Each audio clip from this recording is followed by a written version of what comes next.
Haleluya. Saudara, mari kita buka bersama-sama di dalam kitab Kisah Para Rasul pasal yang ke-13. Sebelumnya kita akan melihat video bersama-sama secara cepat bahwa tema kita di dalam tahun ini adalah hidup bersama-sama, togetherness. Katakan together. Haleluya. Kita ingin terus membahas akan firman ini sampai kita benar-benar hidup mengalami akan firman Tuhan di dalam kebersamaan kita.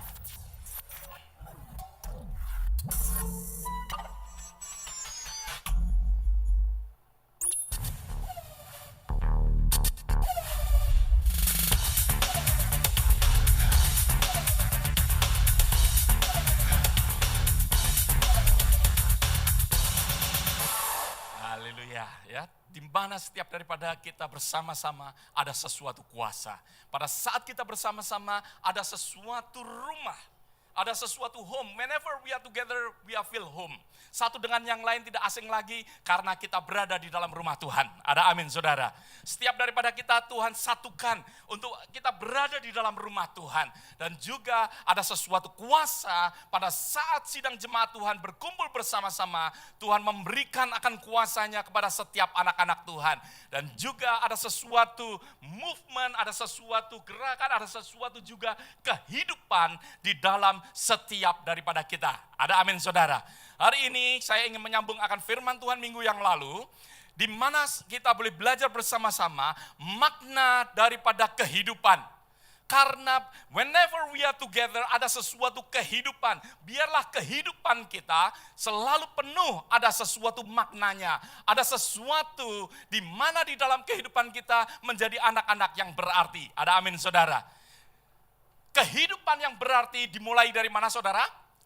Yang pertama minggu yang lalu saya ucapkan ataupun saya ajarkan bahwa kehidupan daripada Raja Daud, di mana dia dikatakan, Rasul Paulus berkata bahwa Daud melakukan kehendak daripada siapa? Kehendak daripada Allah pada zamannya. Bukan hanya satu hari, bukan hanya pada saat dia berada di tempel, bukan pada saat dia berada di lingkungan daripada mungkin anak-anak Tuhan, tetapi kehidupan daripada Daud dimulai daripada hidupnya melakukan kehendak Allah di dalam kehidupan daripada rumah tangga daripada ayahnya sendiri. Berapa banyak katakan amin? Oleh sebab itu pentingnya kehidupan di dalam rumah tangga kita. Bagaimana kita mengelola akan rumah tangga kita. Bagaimana saudara menjadi anak yang baik. Bagaimana kita memuliakan akan nama Tuhan. Dengan memuliakan keluarga saudara. Memuliakan nama baik keluarga. Sesuatu yang Tuhan mau. Untuk di mana kita melakukan akan kehendak Allah melalui rumah tangga kita, melalui akan pekerjaan kita. Daud disukai oleh Raja Saul. Ada amin, saudara. Pada saat Daud bekerja, Daud disukai oleh Raja Saul. Oleh sebab itu Daud memuliakan akan nama Tuhan melalui pekerjaan yang ada. Pada saat negara menghadapi akan Goliat, pada saat Israel menghadapi akan Goliat, Daud berani berdiri, berani menghadapin, berani menantang. Bahkan dia mengatakan, siapa ya orang itu yang berani melawan barisan tentara daripada Allah yang hidup. Dia tahu, dia harus berdiri atas negaranya. Demikian kehidupan kita semua. Makna daripada kehidupan kita, dari keluarga, dari pekerjaan. Bagaimana kita hidup di dalam kehidupan sebagai good citizen. Sebagai warga negara yang baik, bagaimana kita hidup? Apakah kita sama seperti dunia atau kita memuliakan akan nama Tuhan? Tuhan mau di dalam kehidupan kita untuk menjadi orang-orang yang berkenan di hati daripada Allah. Allah mempunyai rencana di dalam kehidupan kita bersama-sama. Ada amin, saudara. Tuhan mau di dalam kehidupan kita melakukan kehendak Allah. Kehendak akan rencana daripada Allah. Kehendak di mana Tuhan ingin untuk kita memuliakan akan Dia. Oleh sebab itu saudara, hari ini kita akan belajar bersama-sama. Mari kita buka di dalam Kisah Para Rasul pasal yang ke-13, perkataan. Kisah Para Rasul pasal yang ke-13 ayat yang ke-22. Perkataan daripada Rasul Paulus. Di dalam Kisah Para Rasul saya melihat bahwa Rasul Paulus sangat senang sekali dengan Raja Daud. Dia senang sekali. Oleh sebab itu, bukan karena dia senang karena ya melihat sesuatu yang bagaimana, tetapi memang benar ini yang harus dilakukan untuk melakukan apa yang Tuhan rencanakan di dalam kehidupan kita semua. Di dalam Kisah Para Rasul pasal yang ke-13 ayat yang ke-22. Dikatakan setelah Saul disingkirkan, Allah mengangkat Daud dan menjadi raja mereka. Tentang Daud, Allah telah menyatakan, aku telah mendapat Daud bin Isai, seorang yang berkenan di hatiku. Orang yang berkenan di hatiku. Yang minggu yang lalu saya membaca di dalam ayat yang ke-36, yaitu sebab Daud melakukan kehendak Allah pada zamannya. Tetapi di dalam ayat yang ke-22, Paulus mengatakan bahwa Daud seorang yang berkenan di hati daripada Allah. Di dalam kehidupan kita semua, Tuhan ingin untuk setiap daripada kita untuk berkenan di hati daripada Allah. Ada amin, saudara. Setiap daripada saudara, Tuhan mau untuk kita mempunyai sesuatu hati di mana hati kita berkenan di hati daripada Allah sendiri. Daud berkenan di hati daripada Allah. Oleh sebab itu saudara, hari ini saya ingin untuk mengajak kita bersama-sama boleh belajar. Supaya lebih jelas saya ingin membandingkan di mana Raja Saul sebagai raja yang mana ditolak oleh Tuhan. Tetapi Daud sebagai orang yang dikatakan bahwa Daud disukai oleh Tuhan, berkenan di hati daripada Allah. Bagaimana Daud berkenan di hati daripada Allah? Tentunya setiap daripada kita ingin belajar bersama-sama. Karena kita semua ingin berkenan di hati daripada Allah. Ada amin, saudara. Setiap daripada kita merindukan bagaimana kita bisa berkenan di hati daripada Allah. Kalau kita boleh melihat bahwa Alkitab sendiri pun tidak menutupi akan kehidupan daripada Daud. Daud seorang yang sama dengan Saul. Daud bukan orang yang berbeda. Daud sama sebagai manusia biasa. Daud sebagai orang yang berdosa. Saul sebagai orang yang berdosa. Dosanya pun daripada Saul diungkapkan di dalam firman Tuhan. Daud pun juga diungkapkan. Dosa daripada Daud diungkapkan daripada firman Tuhan. Tetapi sampai di dalam perjanjian baru pun nama Daud dikatakan dia berkenan di hati daripada Allah. Sungguh luar biasa. Sungguh sesuatu yang luar biasa. Orang yang manusia biasa yang jatuh juga di dalam dosa, sebagaimana Saul juga jauh dalam dosa, tetapi Saul disingkirkan. Saul tidak berkenan. Saul tidak diucapkan di dalam perjanjian baru sebagai orang yang berkenan. Bahkan dikatakan oleh Rasul Paulus bahwa Saul disingkirkan oleh Allah. Tetapi Daud sebagai orang yang berkenan di hati daripada Allah. Sesuatu yang luar biasa.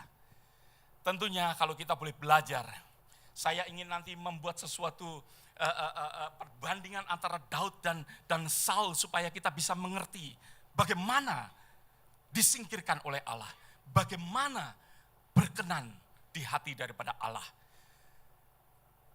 Kalau kita boleh melihat bahwa semuanya ini karena hati. Karena hati yang berbeda. Hati daripada Saul berbeda dengan hati daripada Daud. Kalau kita boleh melihat bahwa Saul mementingkan akan dirinya sendiri. Bagaimana kepentingan akan dirinya lebih daripada yang lain. Tetapi Daud kita boleh melihat bahwa Daud tidak mementingkan akan diri sendirinya. Tetapi dia meskipun di dalam kelemahan, dia struggle di dalam kelemahannya untuk apa? Untuk selalu berkenan di hati daripada Allah. Hatinya selalu ingin berusaha untuk dia bersama-sama dengan Allah. Kerinduan daripada Daud untuk dia selalu mirip dengan hati daripada Allah. Mirip dengan kehendak daripada Allah. Allah berfirman, atau firman Tuhan berfirman di dalam kitab Roma pasal yang kedua, 5 ayat yang ke-20 dikatakan, di mana dosa bertambah banyak, di sana kasih karunia menjadi berlimpah-limpah. Di dalam dosa, Raja Daud berdosa, tetapi kasih karunia juga berlimpah.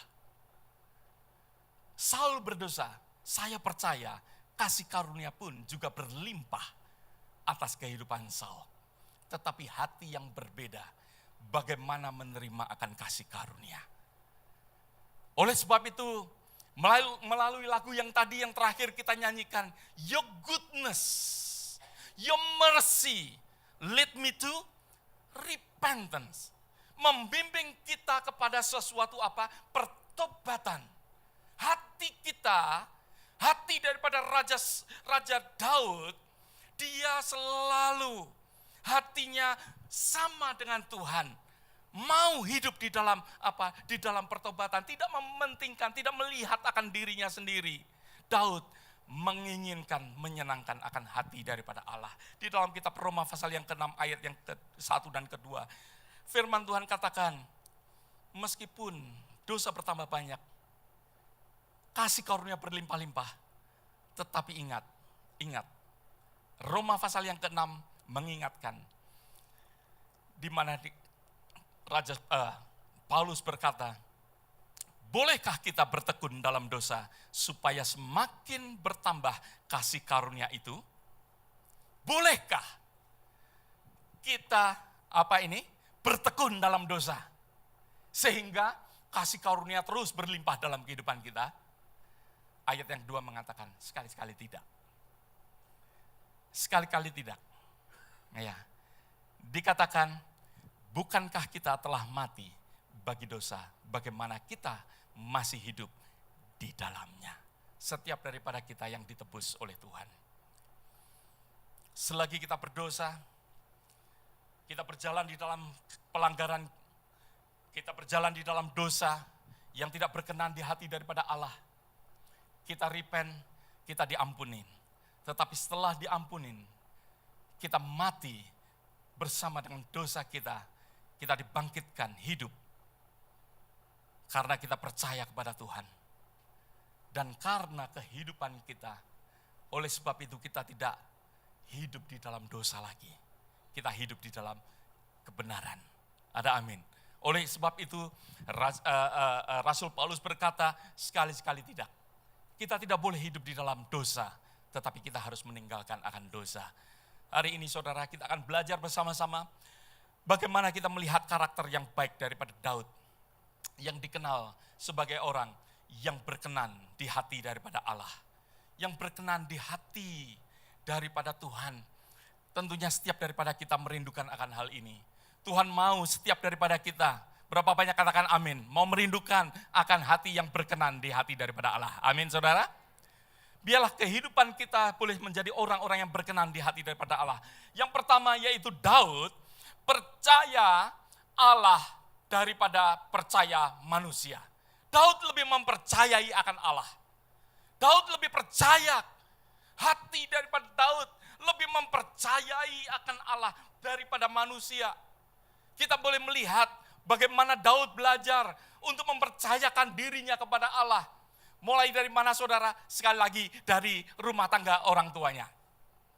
Daud mempercayakan pada saat dia mengembalakan akan kambing domba daripada ayahnya. Pada saat dia berada di padang belantara, pada saat dia harus menghadapi singa dan beruang. Apa yang dilakukan oleh Daud? Dia menaruh kepercayaannya kepada Allah. Dia melawan akan singa, mengalahkan akan beruang, membebaskan akan seluruh kawanan daripada domba-domba peliharaannya. Daud dari tempat itu, dari keluarganya, dari keluarga daripada bapaknya, meskipun apa yang diperintahkan oleh bapaknya, dia sudah mulai belajar mempercayakan diri kepada Tuhan, bahwa Tuhan adalah Tuhan yang hidup di dalamnya. Ada amin saudara. Sesuatu kehidupan, Daud bagaimana dia mempercayakan akan dirinya, mempercayakan akan kehidupannya melalui kehidupan dia setiap hari. Saya percaya setiap daripada kita harus belajar juga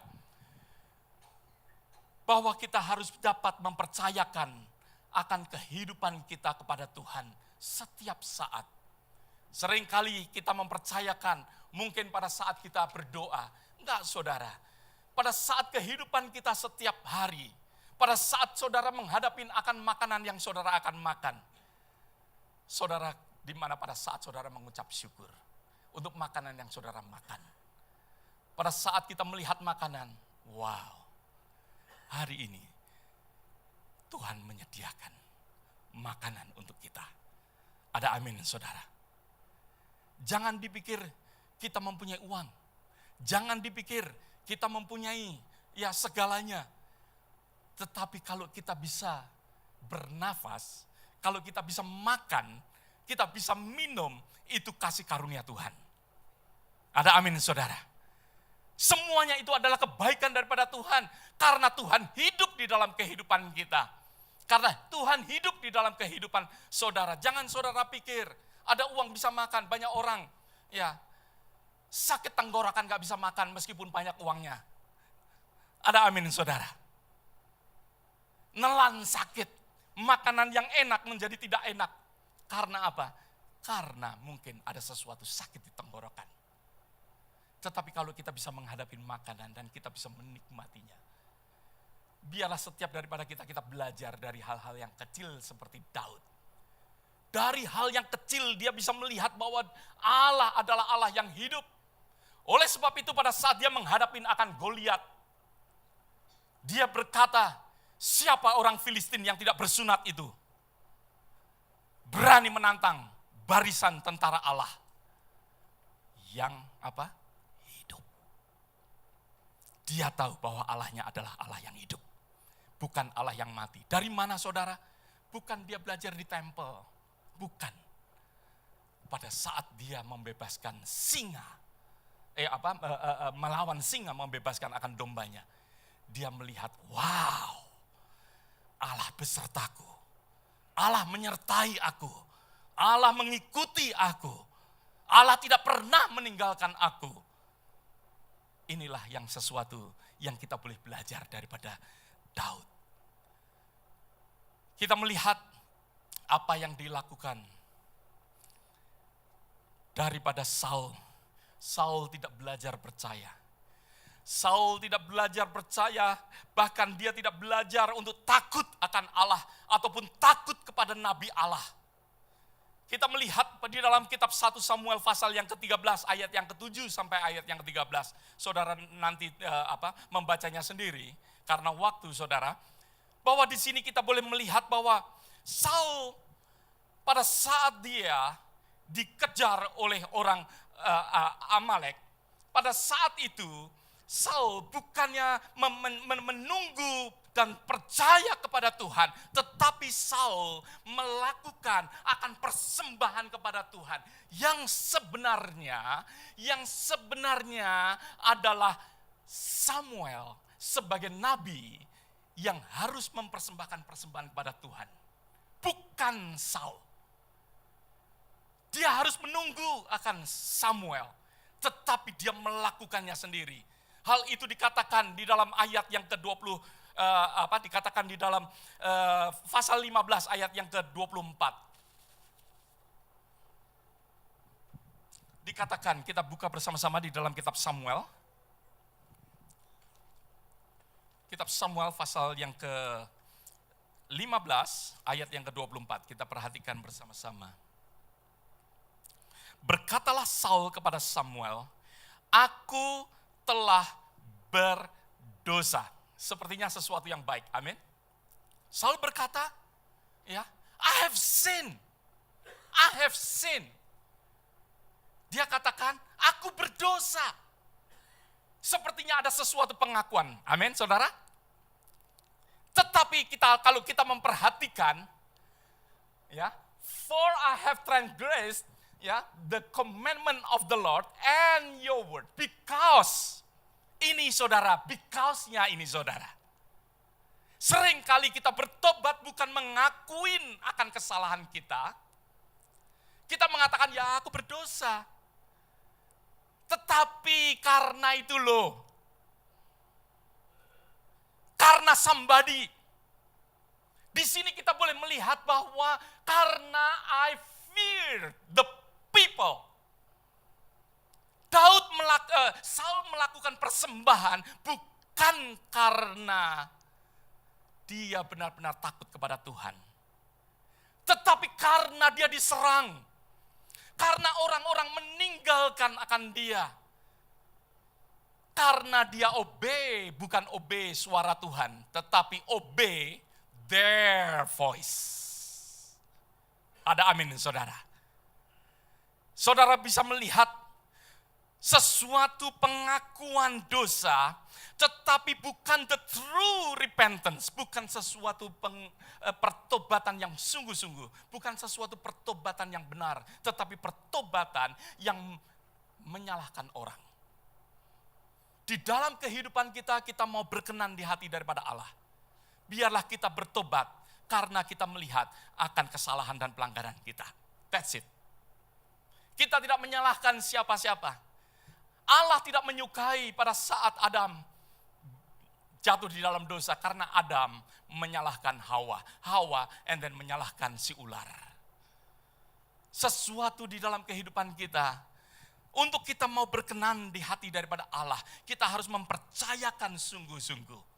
Kita boleh percaya sungguh-sungguh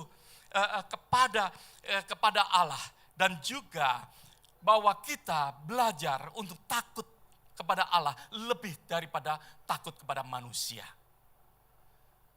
Di dalam kehidupan kita, saya pun juga belajar akan hal ini. Saudara bisa bayangkan, sebagai hamba Tuhan, sebagai orang yang mencintai akan rumah Tuhan, mencintai akan tempat ini. Pada saat teman-teman kita harus pindah keluar negeri, keluar kota, dan lain sebagainya dari tempat ini. Kadang-kala di dalam pikiran jasmani, kita berpikir siapa yang akan melayani? Siapa yang akan ada di dalam rumah Tuhan? Mereka semua pergi. Tetapi saya akan belajar, God, this is your home. Amin, saudara. Atau kita mempercayakan kepada manusia. Atau kita mempercayakan persembahan daripada manusia. Atau kita mempercayakan akan pelayanan daripada manusia. Kita harus mempercayakan Allah lebih daripada segalanya. Katakan amin, saudara. Kita harus belajar akan hal ini, saudara. Saya belajar di dalam kehidupan daripada Daud, bagaimana dia sebagai orang yang berkenan di hati daripada Allah, karena dia tidak sama seperti Saul. Saul lebih mempercayakan kepada manusia, karena manusia berbuat sesuatu, karena manusia mengatakan sesuatu, and then Saul melakukan yang tidak diinginkan oleh Allah. Sebaliknya, kalau kita melihat bagaimana Daud bisa begitu berkenan di hati daripada Allah, karena dia membangun kepercayaannya kepada Allah. Saul takut kepada manusia. Oleh sebab itu di pasal-pasal berikutnya, pada saat dia menghadapi Goliat, kenapa dia takut? Karena memang sifat daripada Saul lebih melihat manusia daripada kebesaran daripada Allah. Hari ini saudara, kalau saudara melihat akan pekerjaan saudara lebih daripada Allah, repent. Kalau kita melihat kekayaan daripada orang tua saudara lebih daripada Allah, repent. Kalau kita melihat mungkin penampilan kita lebih daripada penampilan daripada Allah, repent. Kalau kita mengandalkan apapun juga yang kita punyai dan kita hadapin, Tuhan mau untuk kita bertobat. Karena Tuhan mau untuk kita mempercayakan sepenuhnya. Pada saat Saul, saudara, pada saat Saul menunggu dan dia mulai gemetar, dia takut serangan begitu datang menyerang dia, dan melihat Samuel enggak datang-datang. Oleh sebab itu dia mempersembahkan. Dia takut. Bersandar kepada siapa? Bersandar kepada Samuel. Tapi kita harus bersandar lebih daripada segalanya. Bersandar kepada Allah sendiri. Ada amin saudara.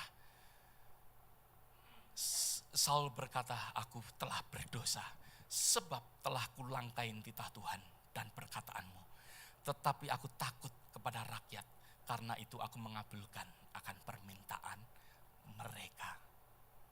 Saul lebih takut apa yang dilakukan manusia lebih daripada Tuhannya. Tapi Daud melihat bahwa dia adalah gembala yang baik. Kalau saya melihat kenapa kehidupan daripada Daud benar-benar bisa mengatakan bahwa dia adalah gembala yang baik. Saya percaya karena dia belajar. Dia sebagai gembala yang baik. Bagaimana melindungi dan Allah melindungi. Dia percaya Allahnya seperti gembala yang melindungi akan umatnya.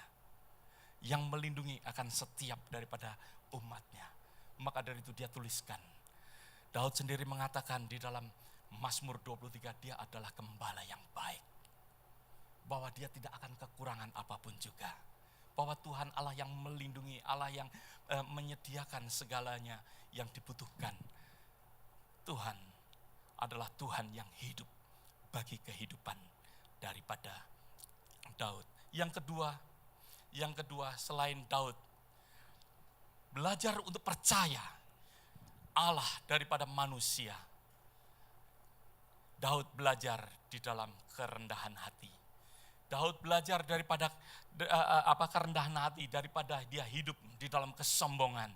Daud belajar merendahkan diri di hadapan Allah.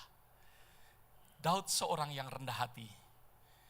Dan kita tahu bahwa dia mempunyai hati yang mau melayani. Sekali lagi saudara, saya ingin selalu ingatkan kepada saudara bahwa Daud melayani kerendahan hati dari firman Tuhan minggu yang lalu. Dari mana saudara? Dari rumah tangga bapaknya. Ingat pada saat dia diperintahkan, Daud, kamu pergi menghampirin kakak-kakakmu. Mereka membutuhkan makanan, kamu bawa makanan untuk mereka. Daud katakan, ya Pak. Dia belajar untuk melayani orang tuanya dan melayani akan saudara-saudaranya. Daud belajar untuk melayani. Dia belajar rendah hati. Belajar dari kehidupan daripada Daud yang mana dia mau untuk menyukakan akan hati daripada bapaknya. Oleh sebab itu Daud senang sekali. Ya, dia menjadi orang yang mana bisa menyukakan akan bapaknya.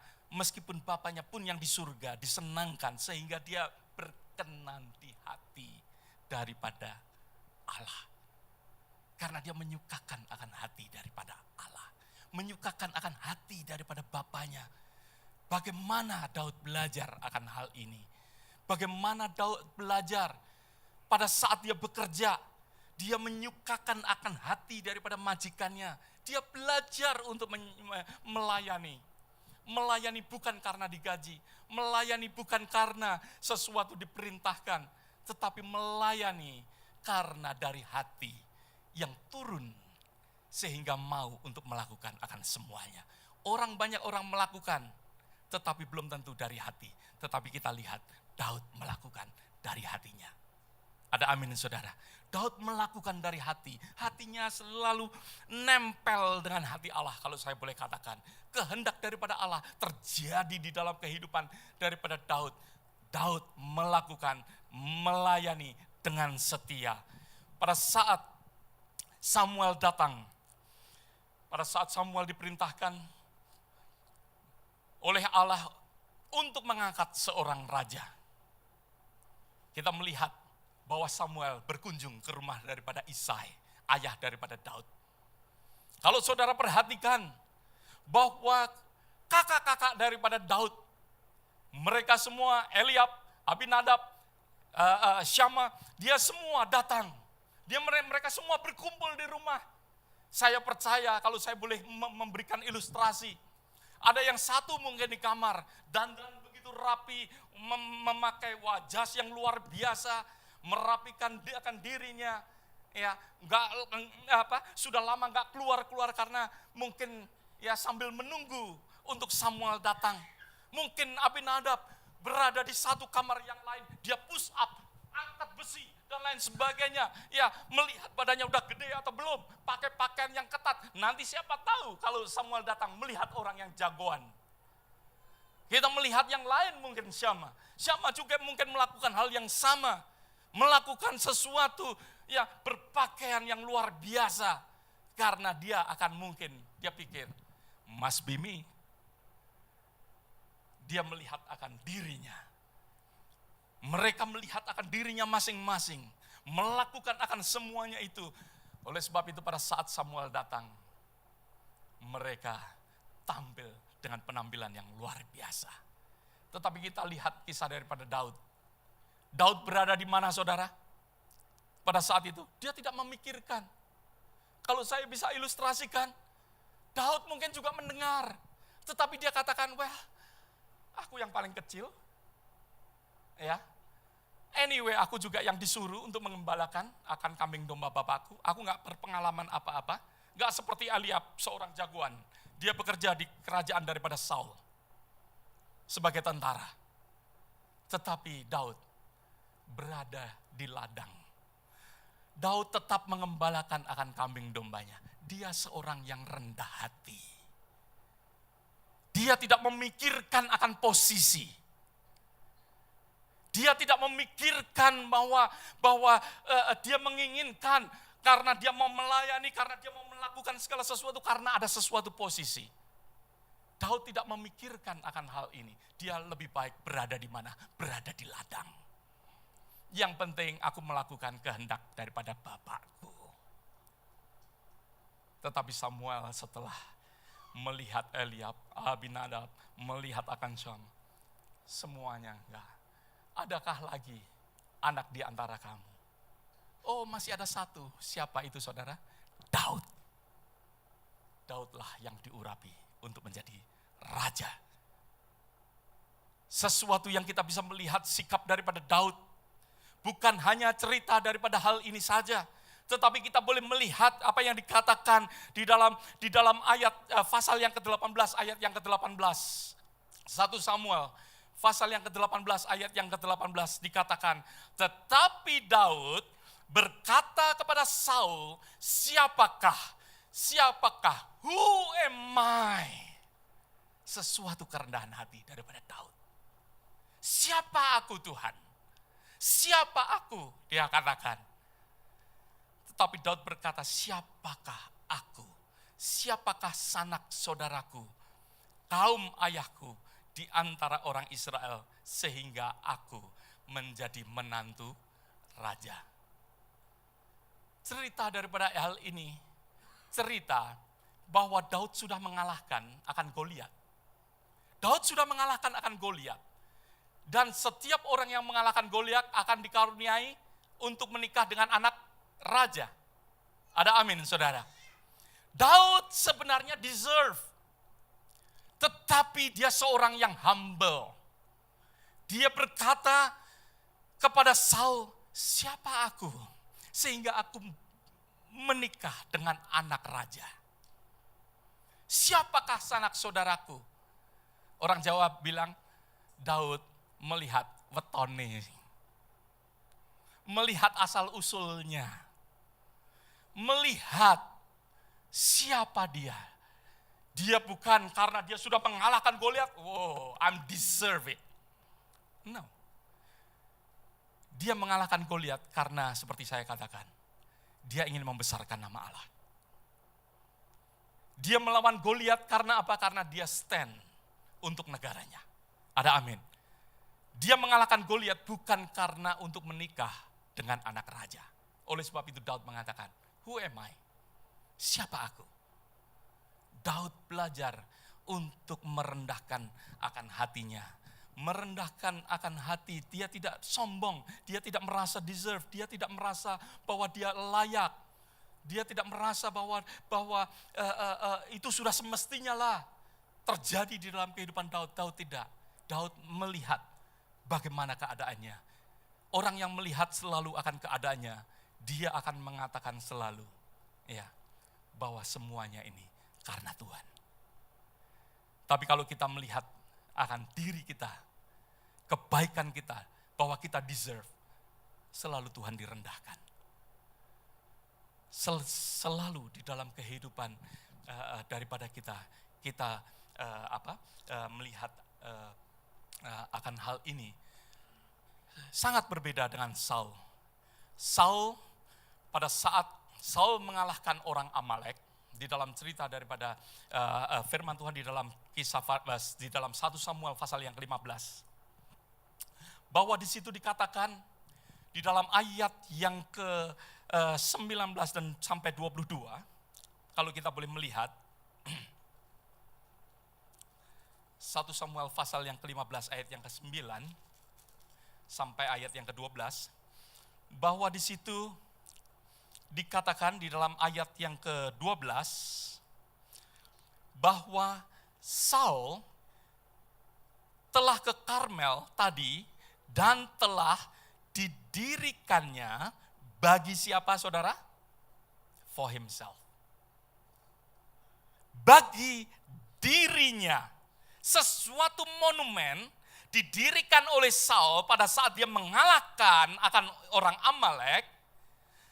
Saul mendirikan di dalam ayat yang ke-12, saudara bisa baca bahwa di situ Saul mendirikan baginya suatu tanda peringatan, mendirikan monumen. Dia mendirikan monumen untuk dirinya, untuk membesarkan akan dirinya. Oleh sebab itu, kenapa Saul benar-benar ditolak? Kenapa Daud berkenan? Karena Daud sangat berbeda. Daud adalah orang yang humble. Motivasinya sangat berbeda dengan Saul. Saul motivasinya untuk membesarkan akan dirinya. Tetapi Daud adalah seorang yang humble. Orang yang rendah hati. Orang yang melakukan semuanya bukan karena untuk dirinya. Bukan karena dia merasa deserve. Tetapi dia melakukan dengan rendah hati. Biarlah kerendahan hati saudara terjadi di dalam rumah saudara. Kerendahan hati saudara terjadi di tempat kerja saudara. Kerendahan hati saudara terjadi di gereja Tuhan. Kerendahan hati kita, Tuhan mau untuk kita tidak mendirikan monumen. Di gereja kita tidak mendirikan monumen siapapun juga. Tapi kita mendirikan Yesus Kristus. Ada amin saudara. Jangan kita ada yang membesarkan akan diri kita, tetapi biarlah kita dengan humble kita mendirikan Yesus Kristus lebih daripada segala sesuatu. Lebih daripada segala hal di dalam kehidupan kita. Yang ketiga saudara, saya ingin untuk secara cepat di dalam yang ketiga, yaitu Daud mau mengakui akan dosanya dan mau bertobat. Bahwa tadi di dalam permulaan saya katakan bahwa Daud sama seperti Saul, orang yang pernah berdosa. Daud bukan seorang yang sempurna. Daud bukan seorang Superman. Daud bukan orang yang lahir suci, tetapi Daud adalah orang yang berdosa. Di dalam perjanjian lama, kita tahu bahwa seharusnya Daud dihukum mati. Dosa daripada Daud, harusnya Daud dihukum mati. Tetapi kenapa dikatakan bahwa Daud berkenan di hati daripada Allah?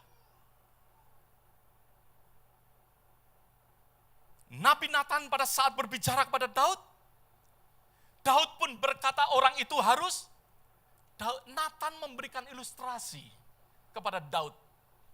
Pada saat Daud berdosa kepada Uria, prajuritnya yang dikirim untuk mati di dalam peperangan, sehingga dia bisa menikahi ataupun bisa menidurin akan Batsheba. Daud berkata, orang itu harus mati. Daud tahu. Bahkan Daud, dia harus mati. Tetapi kenapa Daud hidup? Kenapa Daud dikatakan dia dikasihi, berkenan di hati daripada Allah? Di sini kita boleh melihat bahwa cerita daripada Daud menceritakan kepada kita bahwa tidak ada satu manusia pun yang kebal akan dosa.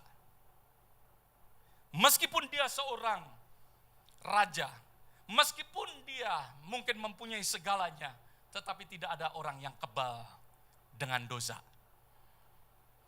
Untuk itu setiap daripada kita harus hati-hati pada saat kita hidup di dalam dosa. Kita harus hati-hati pada saat kita hidup sudah di dalam kekudusan. Kita harus hati-hati. Tidak ada seorang pun yang kebal. Seorang pendeta pun tidak kebal terhadap dosa. Ada amin, saudara. Saudara yang melayani di gereja tidak ada yang kebal dengan dosa. Dosa di dalam firman Tuhan digambarkan seperti singa yang selalu mengaum-ngaum, yang siap untuk menerkam kita. Ada amin. Tidak peduli berapa besar kita, Tuhan mengizinkan semuanya itu. Ya, seperti singa yang mengaum-ngaum. Mengizinkan. Ya. Tetapi kita boleh melihat pada saat Nabi Nathan konfront akan Daud di dalam pasal yang ke-12 ayat yang ke-13.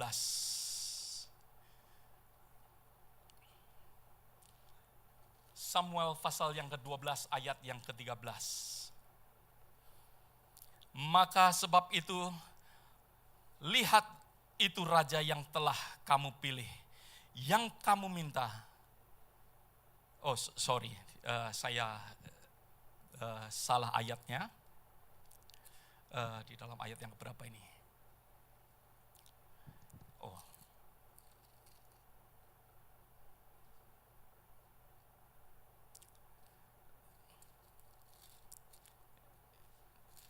Ada yang menemukan? 2 Samuel, betul 2 Samuel. Saya melihatnya salah, saya betul menulisnya. Ya, oke. Ya, di situ kita bisa melihat bahwa Daud berkata bahwa I have sinned against the Lord. That's it. Ya. Tidak ada perkataan-perkataan yang lain, tidak menyalahkan Batsheba, tidak mengatakan akan ya habis saya sendirian sih. Ya. Tetapi Daud berkata, I have sinned against the Lord. Ya. Disinilah kita bisa melihat bagaimana Daud, begitu Daud mau untuk mengakui akan dosanya, begitu Daud mau untuk mengaku dan minta ampun kepada Tuhan. Di dalam 2 Samuel pasal yang ke-24 ayat yang ke-10. Juga kita lihat bahwa Daud tidak segan mengakui akan dosanya dan kesalahannya, yang berkata, aku telah berdosa karena melakukan hal ini, maka sekarang Tuhan, jauhkanlah kiranya kesalahan hamba-Mu dan perbuatanku itu sangat bodoh. Perbuatanku dikatakan, I have done very foolishly. Ya, dia katakan ku, bukan orang lain. Daud mau mengakui akan dosanya. Oleh sebab itu, Daud sangat berbeda dengan Saul. Saul menutupi akan dosanya pada saat dikatakan bahwa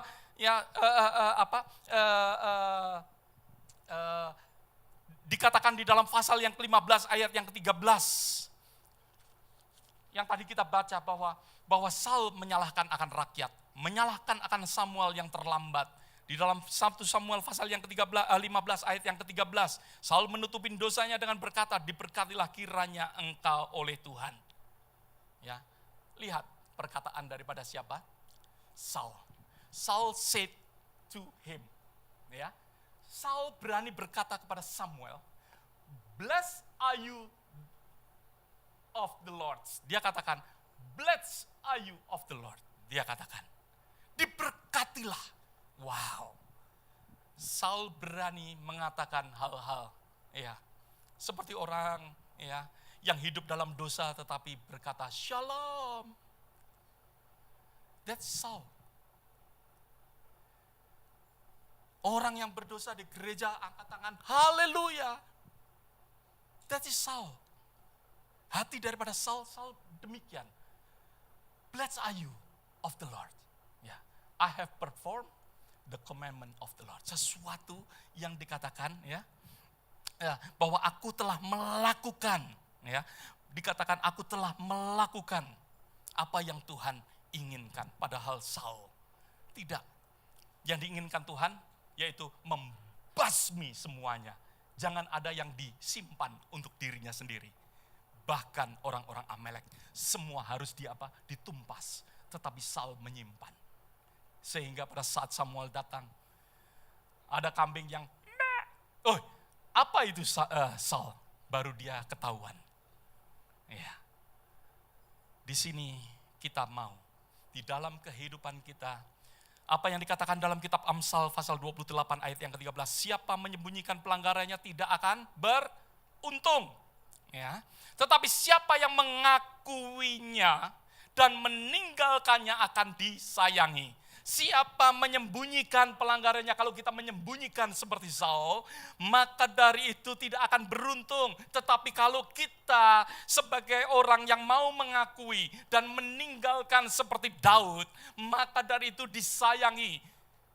Daud disayangin oleh Allah karena sama-sama berdosa, tetapi mau mengakui, mau repent, meninggalkan semuanya, dan dia mau berbalik kepada Tuhan. Oleh sebab itu Daud disukai. Daud berkenan di hati daripada Allah. Dikatakan di dalam ayat yang ke-14 di dalam Amsal 28. Berbahagialah orang yang senantiasa takut akan Tuhan. Tetapi orang yang mengeraskan hatinya akan jatuh ke dalam malapetaka. Jangan ada di antara kita. Pada saat Roh Kudus berbicara di dalam kehidupan kita, di dalam hal dosa. Tuhan ya berbicara. Berusaha untuk menusuk akan hati kita, tetapi kita mengeraskan.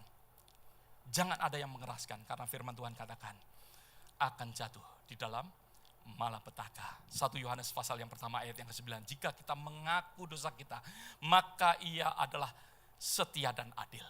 Ada amin saudara, bahwa Tuhan kita adalah Tuhan yang adil. Asalkan apa? Kita mengaku akan dosa kita. Bahwa Tuhan akan mengampuni. Ya, akan forgive, akan mengampuni akan dosa kita. Dosa saudara dan saya akan diampuni oleh Tuhan kalau kita mau mengakuinya. Mau mengakuinya. Setiap hari di dalam kehidupan kita. Oleh sebab itu kita katakan, ujilah aku Tuhan. Karena apa? Karena kita mau. Bukan diuji oleh pencobaan, tetapi diuji oleh Tuhan untuk kita hidup murni. Ada amin saudara. Untuk kita hidup benar selalu di hadapan daripada Tuhan. Supaya hidup kita penuh dengan repentance. Ya, yang mana kita sendiri mau berbalik kepada Tuhan. Mazmur 51, saudara bisa melihat. Di sini pengakuan dosa daripada Daud. Di dalam pasal 51 ayat yang ke-3 dan ke-4.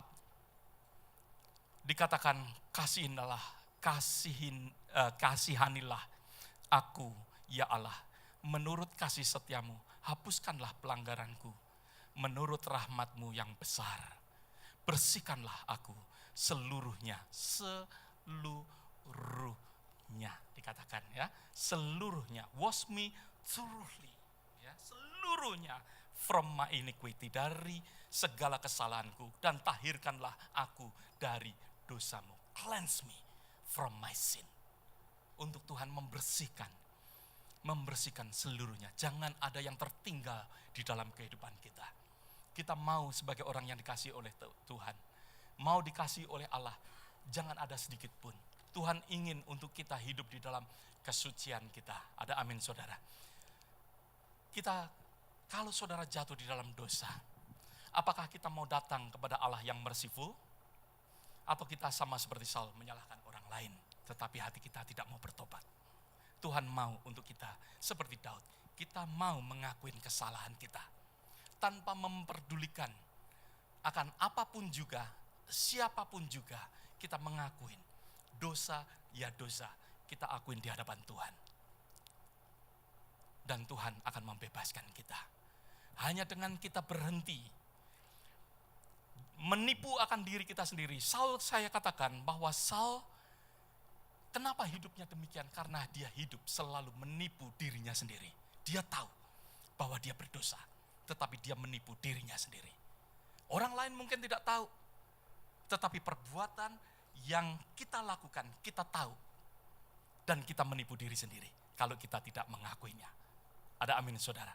Tuhan mau untuk kita berhenti untuk menipu diri kita sendiri dan mengakui di hadapan Tuhan. Sehingga kita bisa mempunyai hati yang berkenan di hati daripada Allah. Hati daripada Allah yaitu untuk setiap daripada kita hidup di dalam kekudusannya. Kita hidup di dalam kekudusan karena firman Tuhan katakan, ya, tidak ada seorang pun yang dapat melihat Tuhan tanpa kekudusan. Tuhan menginginkan setiap daripada kita hidup berkenan di hati di hati Allah dengan melakukan akan kekudusan kita. Hidup kudus, hidup benar di hadapan Tuhan. Berapa banyak katakan amin. Amin saudara. Ya, masih ada satu hal lagi, tapi saya ingin hanya sampaikan secara cepat. Bahwa Daud tahu siapa lawan dia, peperangan yang dia harus lawan. Dia tahu pada saat Goliat, ya ini yang keempat saudara, secara cepat saja karena waktu. Ya, yang keempat Daud itu tahu akan peperangan dan siapa yang harus dilawan. Pada saat Filistin, pada saat Goliat datang, dia tahu orang ini harus ditumpas. Karena dia melawan akan Allah yang hidup. Dia tahu siapa lawan, siapa kawan. Mulai dari sejak dia mengembalakan, dia tahu bahwa singa adalah sesuatu yang harus dilawan. Bahwa beruang sesuatu yang harus dilawan. Dia harus belajar melindungi akan domba-dombanya. Tidak membiarkan akan musuhnya merajalela. Dia tahu siapa yang harus dilawan. Dan Daud pun tahu. Perhatikan saudara. Daud pun tahu akan spiritual authority. Pada saat dia mempunyai kesempatan untuk membunuh Saul. Pada saat Daud dikejar-kejar oleh Saul. Karena Saul sangat benci kepada Daud. Dan Daud pun di dalam pelariannya dia sempat untuk membunuh akan Saul. Tetapi apa yang Daud katakan? Aku tidak akan membunuh orang yang diurapi oleh Tuhan. Tahukah saudara bahwa orang tua saudara adalah orang yang diurapin oleh Tuhan? Yang percaya katakan amin. Yang gak percaya jangan katakan amin. Saudara berdosa di hadapan Tuhan.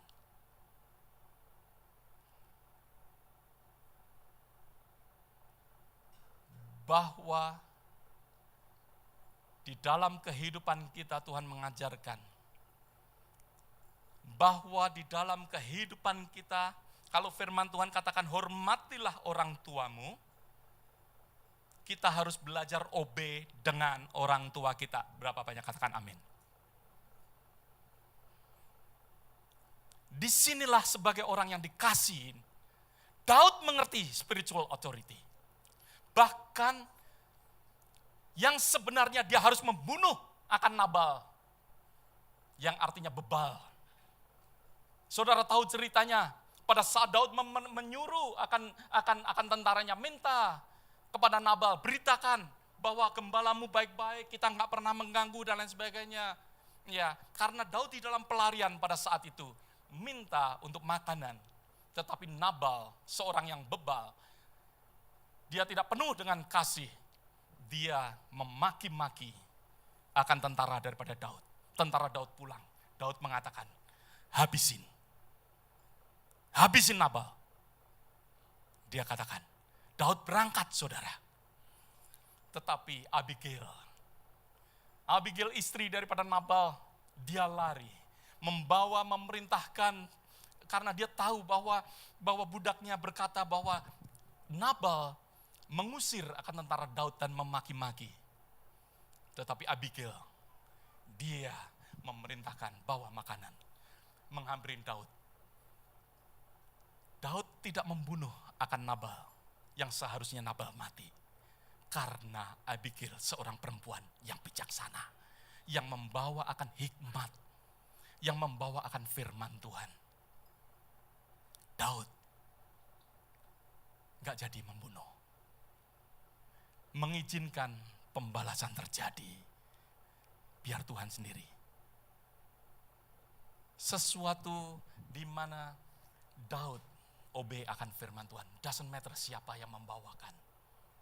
Dia tahu bagaimana siapa yang harus dihadapin, siapa yang harus ditumpas, siapa yang harus dilawan. Firman Tuhan mengajarkan kepada kita di dalam kitab Efesus pasal yang ke-6, ayat yang ke-12 yang mengatakan bahwa peperangan, perjuangan saudara dan saya bukan melawan darah dan daging. Tapi yang sering terjadi di dalam kehidupan bahkan anak-anak Tuhan. Bahkan di dalam kehidupan anak-anak Tuhan. Lupa. Yang sering kita musuhin, istri kita, suami kita, anak-anak kita.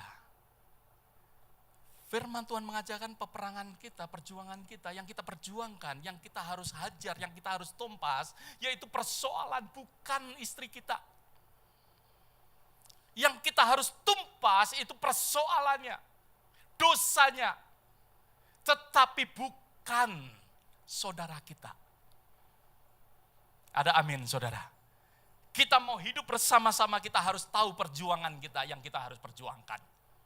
Perjuangan kita bukan melawan darah dan daging. Daud mengerti spiritual authority. Daud mengerti siapa yang harus ditumpas. Seperti Goliat, dia harus tumpas. Ya, seperti Nabal, dia harus tumpas. Tetapi begitu dia mendengar akan firman Tuhan, dia nggak berani. Dia nggak berani, saudara, melakukan. Dia obey dengan firman Tuhan. Dia kembalikan, biar Tuhan sendiri yang melakukan. Apa yang terjadi dalam kehidupan Nabal? Nabal heart attack, hatinya keras. Hati bukan hati spiritual heart, tetapi hati benar jasmani menjadi keras. 10 hari kemudian Nabal mati. Tuhan membalas.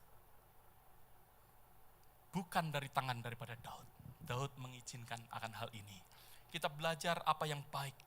Apa yang kita bisa melihat bagaimana Daud dikasih oleh Tuhan. Daud berkenan di hati daripada Allah. Karena Daud percaya kepada Allah. Tidak percaya kepada manusia. Ya, tidak mempercaya, bukan tidak percaya, tetapi tidak mempercayakan hidupnya sepenuhnya kepada manusia, tapi mempercayakan sepenuhnya kepada Tuhan. Daud bagaimana dia berjalan di dalam kerendahan hatinya. Bagaimana Daud mengakui pada saat dia jatuh di dalam dosa, dia mengakui akan dosanya dan dia mau bertobat. Bagaimana Daud kita melihat bahwa dia tahu siapa yang harus dilawan, siapa yang harus ditumpas. Di dalam kehidupan kita, kalau kita melihat, ini hanya saya percaya, apa yang saya bagikan hanya sebagian. Kenapa Daud dikatakan dia sebagai orang yang berkenan. Tetapi masih banyak hal yang kita bisa belajar daripada Daud. Tapi dari 4 hal inilah, kita bisa melihat, bisa membawa kita untuk lebih dekat, berkenan dengan hati daripada Allah.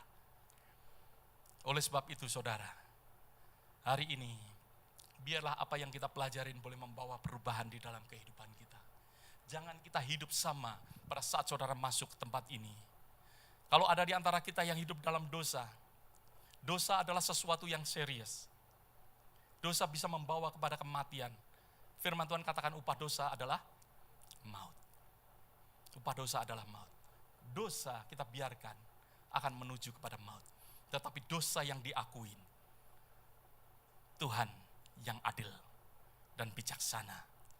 Tuhan yang maha pengasih. Tuhan yang merciful.